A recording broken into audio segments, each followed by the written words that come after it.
وہ نائب صدر جو دراصل صدر سے زیادہ طاقتور تھا مگر انسانیت کے لیے انتہائی سنگدل شخص تھا۔ ان کا نام امریکی تاریخ میں ایک ایسے شخص کے طور پر یاد رکھا جائے گا جو پردے کے پیچھے بیٹھ کر صدر سے زیادہ طاقتور تھا۔ ان کے ارد گرد طاقت کا ایک بہت زبردست جال بنا گیا تھا۔ تاریخ کی کتابیں انہیں ایک ایسے شخص کے طور پر یاد رکھے گی جس سے دنیا کو 2 دہائیوں تک جنگ کی آگ میں جلایا۔ انسانیت کی عدالت میں وہ ہمیشہ ایک مجرم کے طور پر کھڑے رہیں گے۔ ڈک چینی نے حب الوطنی کو یعنی امریکہ سے محبت کے نام کو منافع اور سیکیورٹی کا ایک کاروبار بنایا ہے۔ یہی ڈونلڈ ٹرمپ آج کر رہے ہیں۔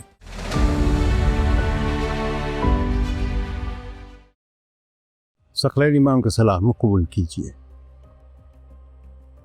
امریکہ کا ایک ایسا نائب صدر جو دراصل امریکہ کا صدر تھا، ڈک چینی، امریکہ کے سابق نائب صدر جنہوں نے 2 دہائیوں تک دنیا کی سیاست کو جنگ، کارپوریٹ مفادات اور سامراجی پھیلاؤ اس کے استحصال دنیا میں تھا، اس کے کھیل میں خاص کردار ادا کیا۔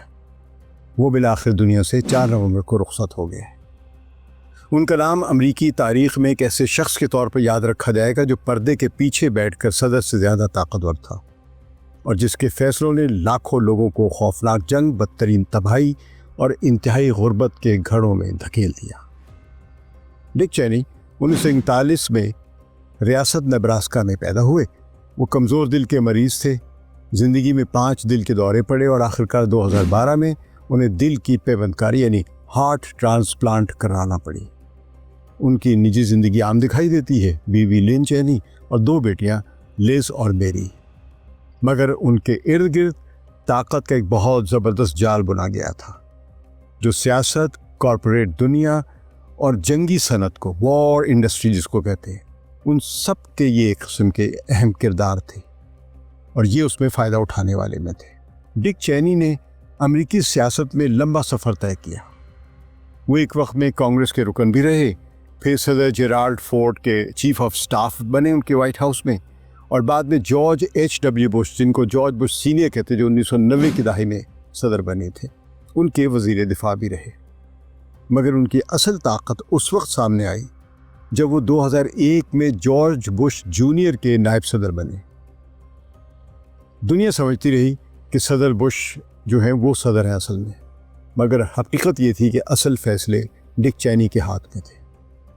11 ستمبر 2001 کے حملوں کے بعد جب امریکہ غصے میں جل رہا تھا، جب وہاں پہ اشتعال پھیلا ہوا تھا، جب لوگ بدلے کی آگ میں جل رہے تھے، تب ڈک چینی نے اپنے اندر کے وار مشین کو آزاد کیا، یعنی جو ان کے اصل ذہن تھا، جو اصل ان کو موقع ملا دنیا کو جلانے کا، آگ میں بھسم کرنے کا، اس کا ایک موقع ملا۔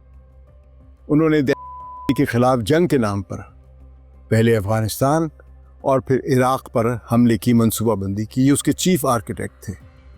یہ دونوں جنگیں جنہیں دنیا آج بھی یاد کرتی ہے، دراصل ڈک چینی کی ایک اختراع تھی۔ اسی نے یہ سب بہانے گھڑے یا تراشے یا اپنی ایک جو بھی ایک ہوتا نا اوپینین کی رائے سازی بنائی، ذہن سازی کی کہ ہم نے ادھر حملے کرنے، کیونکہ انہیں یہاں سے حملے ہوئے ہیں، حالانکہ حملہ آور سعودی عرب سے آئے تھے، ان میں ایک بھی افغانستان سے نہیں آیا تھا۔ تو ڈک چینی نے امریکی عوام کو یہ یقین دلایا کہ عراق کے صدر جو ہے صدام حسین کے پاس ویپنز آف میس ڈسٹرکشن یعنی وسیع سطح پر تباہی پھیلانے والے ہتھیار ہیں۔ حالانکہ بعد میں یہ سب الزامات بالکل جھوٹ ثابت ہوئے، مگر اس جھوٹ کے نتیجے میں لاکھوں لوگ ہلاک ہو گئے۔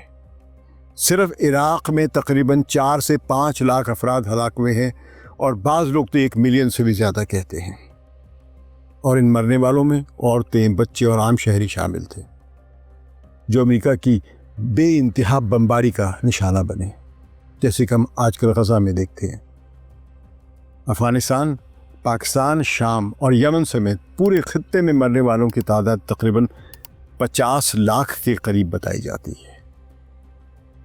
لیکن ڈک چینی کی کہانی صرف جنگوں کی نہیں بلکہ دولت کی بھی ہے، اور دولت مندوں کی یا کارپوریٹ لوگوں کی پروفٹ بڑھانے کی بھی ہے۔ 1995 سے لے کر 2000 تک وہ ایک بڑی آئل کمپنی تھی اور تعمیراتی کمپنی تھی، ہیلی برٹن کے چیف ایگزیکٹو تھے۔ جب وہ وائٹ ہاؤس میں نائب صدر کی حیثیت سے پہنچے تو ان کی اسی کمپنی کو اربوں ڈالر کے جنگی ٹھیکے ملے اور عراق کے تیل کے بھی ٹھیکے ملے۔ امریکہ نے جب عراق پر حملہ کیا تو ہیلی برٹن کو بغیر بولی کے ٹھیکے دیے گئے، کوئی آکشن، کوئی ٹینڈر نہیں۔ صرف 2004 میں اس کمپنی کو 4 ارب ڈالر سے زیادہ کے معاہدے ملے۔ یہ وہی وقت تھا جب امریکی فوج اور ان کے ٹھیکیدار عراق کے تیل کے کنووں پر قبضہ جما رہے تھے۔ دلچسپ بات یہ ہے کہ اگرچہ ڈک چینی نے بظاہر ہیلی برٹن سے علیحدگی اختیار کر لی تھی، جب یعنی وہاں پہ ایک قانون ہوتا ہے کانفلکٹ آف انٹرسٹ کا، اس کے تحت انہوں نے ہیلی برٹن کی CEO اس جو پوزیشن تھی اس سے علیحدگی اختیار کر لی تھی، کیونکہ نائب صدر کے پاس ایسا کوئی عہدہ نہیں ہونا چاہیے جو اس کی ذاتی منفعت کا ہو یا اس کا بزنس کا ہو۔ مگر ان کے پاس کمپنی کے حصص اور مالی مفادات برقرار رہے۔ یوں ایک طرف وہ نائب صدر کے طور پر جنگ کا حکم دے رہے تھے اور دوسری طرف ان کی سابق کمپنی اسی جنگ سے منافع کما رہی تھی۔ تو ناقدین کہتے ہیں کہ یہ شاید تاریخ کی سب سے بڑی ایک جنگی وار کرپشن تھی۔ ڈک چینی کے نظریاتی اتحادی نیو کنزرویٹیوز گروہ تھے، جن کو نیو کونز بھی کہا جاتا ہے۔ وہ امریکی مفکر اور پالیسی ساز جنہیں یقین تھا کہ امریکہ کو دنیا پر اپنی بالادستی قائم کرنے کے لیے پہلے حملہ کرنا چاہیے، یہ تھے وہ نیو کونز۔ اور انہوں نے ہی پری ایمپٹیو سٹرائک کا ایک نعرہ دیا تھا، جس کو جارج بش نے اپنی جنگ کا ایک نعرہ بنا کر یا پروگرام بنا کر عراق پہ حملے شروع کیے اور بھی جگہوں پہ حملے کیے تھے، اور افغانستان میں تو حملے کیے تھے۔ انہی لوگوں نے project for a new American century کے نام سے ایک دستاویز تیار کی تھی، جس میں عراق پر حملے کی سفارش 9/11 سے پہلے ہی تیار کر لی گئی تھی۔ یعنی لوگ سمجھتے ہیں کہ 9/11 کے واقعے کے بعد افغانستان پر حملے کا منصوبہ بنایا گیا تھا اور پھر اس کے بعد عراق پر حملے کرنے کا خیال آیا انہیں۔ یہ جو ڈاکومنٹری تھی اس کے مطابق ایسا نہیں تھا، بلکہ عراق پر حملے کا جو پلان تھا وہ 9/11 کے واقعے سے پہلے ہی تیار تھا۔ تو ڈک چینی نے انہی خیالات کو اپنی پالیسی کی یقینی بنیاد بنایا اور انہیں جمہوریت کے فروغ کا نام دے دیا۔ یہ کمال ہے، یہ لوگ کسی بھی ملک کو تباہ کرنے جاتے ہیں یا اس کے تیل کے کنووں پہ قبضہ کرنا چاہتے ہیں یا اس کی اسٹریٹجک اور جیوگرافیکل پوزیشن کی وجہ سے اس پر اپنا اثر و رسوخ بڑھانا چاہتے ہیں، تو یہ فوراً اس کو کہتے ہیں جمہوریت اور انسانی حقوق کے نام پر ہم وہاں جا رہے ہیں، حالانکہ اصل مقصد تیل، طاقت اور عالمی بالادستی تھا۔ ڈک چینی کی جنگی پالیسی نے امریکہ کو معاشی و انسانی تباہی کے دہانے پر پہنچایا۔ 2001 کے بعد افغانستان اور عراق کی جنگوں پر مجموعی طور پر تقریباً 8 کھرب ڈالرز خرچ ہوئے، جبکہ سابق فوجیوں کی دیکھ بھال کے لیے جو اخراجات ہے اس کا ایک تخمینہ لگایا گیا ہے کہ 2050 تک 2.5 کھرب ڈالر تک پہنچنے کا امکان ہے۔ یہ براؤن یونیورسٹی کے وار پروجیکٹ ہے، اس کے میں آپ کے اعداد و شمار بتا رہا ہوں۔ صرف عراق میں 4,60,000 سے زائد افراد مارے گئے تھے اور پورے خطے میں ہلاکتوں کی تعداد 50 لاکھ کے قریب رہی۔ امریکی فوج کے 4,419 اہلکار عراق میں مارے گئے اور 31,993 زخمی ہوئے۔ دفاعی ٹھیکے اور نجی منافع جو تھا کمپنیوں کا، خصوصاً ہیلی برٹن کا، اس کو اربوں ڈالر کا فائدہ دیا گیا۔ یعنی امریکی سولجر مرا، ان کی کمپنیوں کے فائدے ہوئے، جبکہ امریکی معیشت اتنے اخراجات کی وجہ سے کل GDP کے لحاظ سے اس کا قرض بڑھتا چلا گیا، اور یہ معیشت جو تھی قرض اور بردنوانی کے بوجھ تلے دبتی چلی گئی۔ یہ آج بھی جاری کام ہے امریکہ میں۔ ڈک چینی کی پالیسیاں امریکہ کے لیے بھی نقصان دہ ثابت ہوئیں۔ ہزاروں امریکی فوجی مارے گئے، لاکھوں زخمی یا ذہنی مریض بن کر واپس آئے۔ دنیا بھر میں امریکہ کی ساکھ متاثر ہوئی اور مشرق وسطیٰ میں جو آگ بھڑکی وہ آج تک نہیں بجھی ہے۔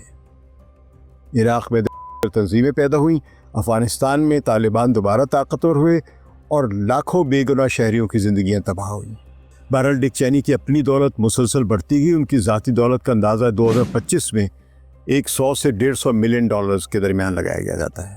ان کی بیٹی لز چینی بھی اس طاقت کے جال سے مستفید ہوئی تھی اور فائدے اٹھائے، انہیں سیاسی عہدے بھی ملے، انہوں نے سرمایہ کاری بھی کی اور تعلقات کا وہ سلسلہ جو ان کے والد نے بنایا تھا اسی کو انہوں نے آگے بڑھایا، اسی کی بنیاد پر انہوں نے سیاست بھی کی۔ ڈک چینی نے امریکہ کی جمہوریت کو اندر سے کھوکھلا بھی کر دیا۔ وہ ایک ایسے دور کی علامت بنے جب ملک کے فیصلے عوامی مفاد میں نہیں بلکہ کارپوریٹ مفاد میں کیے گئے۔ امریکہ میں یہ پرانی روایت ہے، لیکن یہ کچھ ایسے لوگ ہوتے ہیں جیسے آج کل ایک یہ ہیں ڈونلڈ ٹرمپ، کہ جو کھل کے وہ کام کر رہے ہوتے ہیں اور عوام سمجھ رہی ہوتی ہے کہ ہمیں امیر کر رہے ہیں، تو عوام کو ایک طرح سے یہ کنونس کرنے کے لیے، قائل کرنے کے لیے کہ ہم آپ کے لیے کر رہے ہیں، وہ ہمیشہ ایک دشمن کو مارنے کا بہانہ نکالتے ہیں۔ ہم اس کو مار رہے ہیں، ہم کو ختم کر رہے ہیں، ہم سوویت یونین کو ختم کر رہے ہیں، اور پھر یا اس وقت کہتے ہیں ایران کو ختم کر رہے ہیں، یا حزب اللہ کو یا حماس کو ختم کر رہے ہیں، جو ان کے سامنے فوجی طاقت کے لحاظ سے کچھ بھی نہیں ہے۔ صدام حسین کوئی بہت بڑی فوجی طاقت نہیں تھا۔ افغانستان کے لوگ یا افغانستان کے طالبان یا مجاہدین فوج کے مطلب فوجی امریکہ کی فوجی طاقت کے مقابلے میں کوئی حیثیت نہیں تھی، لیکن انہوں نے پہلے ان کو دنیا میں سب سے خطرناک ترین دشمن بنا کے پیش کیا، اور پھر ایک جواز گھڑا کہ ان کو اگر نہ مارا تو امریکہ تباہ ہو جائے گا، because they are against our way of life. یہ جارج بش کا بڑا مشہور نعرہ تھا۔ تو آج ڈونلڈ ٹرمپ بھی یہی کر رہے ہیں۔ تو ڈک چینی نے حب الوطنی کو، یعنی امریکہ سے محبت کے نام کو، منافع اور سیکیورٹی کا ایک کاروبار بنایا ہے۔ یہی ڈونلڈ ٹرمپ آج کر رہے ہیں۔ تو آج جب ڈک چینی دنیا سے رخصت ہوئے ہیں تو بہت سے لوگ کہیں گے کہ ایک طاقتور رہنما چلا گیا۔ امریکہ کے لوگ تو خاص طور پہ جو ریپبلکنز کے وہ یہی کہیں گے، مگر تاریخ کی کتابیں انہیں ایک ایسے شخص کے طور پر یاد رکھے گی جس سے دنیا کو 2 دہائیوں تک جنگ کی آگ میں جلایا، صرف اس لیے کہ چند کمپنیاں، چند دوست اور خود وہ امیر تر ہو سکے۔ ڈک چینی اب تاریخ کا حصہ بن گئے ہیں، مگر ان کے چھوڑے ہوئے زخم اب بھی تازہ ہے۔ ان کا نام شاید ریپبلکن پارٹی اور امریکی جو اسٹیبلشمنٹ ہے اس کے ایوانوں میں احترام سے لیا جائے، مگر انسانیت کی عدالت میں وہ ہمیشہ ایک مجرم کے طور پر کھڑے رہیں گے۔ وہ نائب صدر جو دراصل صدر سے زیادہ طاقتور تھا، مگر انسانیت کے لیے انتہائی سنگدل شخص تھا۔ شکریہ۔ ثقلین امام کو اجازت دیجیے۔ خدا حافظ۔